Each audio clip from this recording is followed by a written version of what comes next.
ஜெய் சாய்ராம். இது நம்முடைய வண்டலூர் வழித்துணை பாபாவினுடைய அழகிய தோற்றம். இந்த அழகான தோற்றத்தில் பாபா நமக்கு காட்சி தருகிறார்கள். இது ஜிஎஸ்டி சாலை என்கின்ற கிராண்ட் சங் ரோடு என்று சொல்லுகின்ற பெருங்களத்தூரிலிருந்து தோராயமாக ஒரு 3/4 கிலோமீட்டர் தூரத்திலே திருச்சி செல்லும் பாதையில் இருக்கிறது.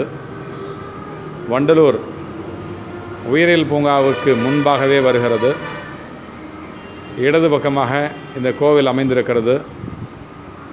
இதனுடைய கோவிலினுடைய அழகிய தோற்றம், சிறப்பு, பாபாவினுடைய அழகிய தோற்றம், சிறப்பு இவைகள் மிகவும் நல்ல விதமாக அமைக்கப்பட்டு இங்கு வருகிற ஒவ்வொரு பக்தர்களுக்கும் தன்னுடைய சிரிப்பு முகத்தாலே, சிரிப்பான ஒரு இதழ்களாலே அழுது கொண்டு வருகிற பக்தருடைய குறைகளை போக்கி சிரிக்க வைத்து அனுப்பும்படியாக இந்த பாபா அவர்கள் திகழ்கிறார்கள் என்று சொன்னால் அது மிகையாகாது.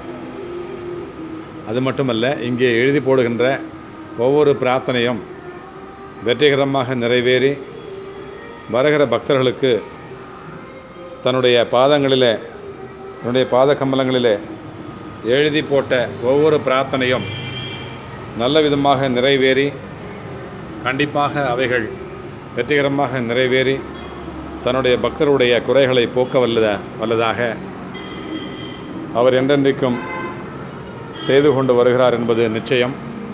அதே போல தான் அவருடைய 11 உறுதிமொழிகளிலே சிறிடி தலத்திலே யார் காலடி வைத்தார்களோ அவருடைய துன்பம் தீர்ந்து அமைதி அடைகிறார்கள் என்றும், பெரும் துன்பத்திற்கு உள்ளானவர்களும் துவாரக மாயையை சரணடைந்தால் நிறைந்த சந்தோஷத்தை பெறுகிறார்கள் என்றும், இவ்வுலகை விட்ட பிறகும் சர்வசக்தியுடன் நான் அருள் புரிவேன் என்று சொன்னது போலவும், என்னுடைய இடம் என் பக்தர்களுக்கு அநேக ஆசீர்வாதங்களையும் புத்திமதிகளையும் கொடுக்கும் என்று சொன்னது போலவும், என்னுடைய பூத உடல் என் மசூதியிலிருந்து பேசும் என்று சொன்னது போலவும், என் பக்தர்களுக்காக நான் மிகவும் சுறுசுறுப்பாகவும் தீவிரமாகவும் இருப்பேன் என்று சொன்னது போலவும், என்னிடம் வருபவர்களுக்கும் என்னை தஞ்சம் அடைபவர்களுக்கும் என்னிடம் தீவிர நம்பிக்கை உள்ளவர்களுக்கும் நான் எப்பொழுதும் ஜீவனுடன் இருக்கிறேன் என்று சொன்னது போலவும், நீ என்னை அடைந்தால்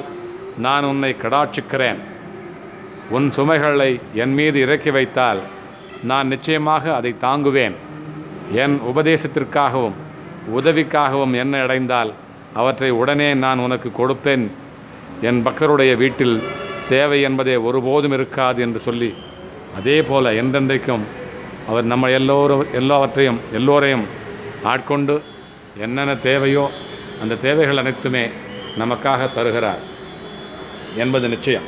இதே போல் ராமருடைய பக்தனாகவும் ராமராகவும் ராமருக்கு அனைத்துமாகவும் இருந்த ராம அவதாரத்திலே அவரும் பங்கு கொண்டு ராமனுடைய அதே கோலத்திலே நமக்கெல்லாம் காட்சி தருகிறார். எந்தெந்த தெய்வத்தை யாரெல்லாம் வணங்குகிறார்களோ, யாருக்கு எந்த தெய்வத்தின் மீது நம்பிக்கை இருக்கிறதோ, ஐயப்பனாகட்டும், சத்குரு ஆகட்டும், எந்த விதமான சத்யநாராயணர் ஆகட்டும், அவராகவே அவர் நமக்கு காட்சி தந்து எல்லா விதமான ராமருடைய பட்டாபிஷேகத்தினுடைய காட்சியும் நமக்கு அவரே தந்து, வேல்முருகனாகவும் மேலே தாங்கி நின்ற வள்ளி தேவியானை இயைந்த முருகனாகவும், அல்லாவினுடைய பிரதிபிம்பமாகவும், மெக்காவினுடைய தலைவனாகவும், மேரி மாதாவினுடைய பிம்பமாகவும் அனைத்துமாகவும் அவரே காட்சி தந்து நம்முடைய நோய்களெல்லாம் தீர்க்கும் விதமாக எல்லாவித நோய்களையும் தீர்த்து வைத்து நமக்காக வண்டலூரிலிருந்து நமக்கு அருளாசி புரிந்து கொண்டிருக்கிறார். அனைவரும் வாருங்கள், அவருடைய அருளாசியை பெற்று எல்லா நோய்களும் எல்லா பிரச்சனைகளிலும் நம்மை காத்து கொண்டு அவரிடத்திலே தஞ்சமடைந்து அவரிடத்திலே சரணாகதி அடைந்து நம்மை நாம் உயர்த்தி, நாட்டையும் உயர்த்தி, சமுதாயத்தையும் உயர்த்தி, ஆன்மீகத்தையும் உயர்த்தி நமக்கு வீடு பேறு அடைகின்ற நல்ல ஒரு பேரினை பெறுவோம் என்பது நிச்சயம். ஜெய் சாய்ராம், ஜெய் சாய்ராம், ஜெய் சாய்ராம்.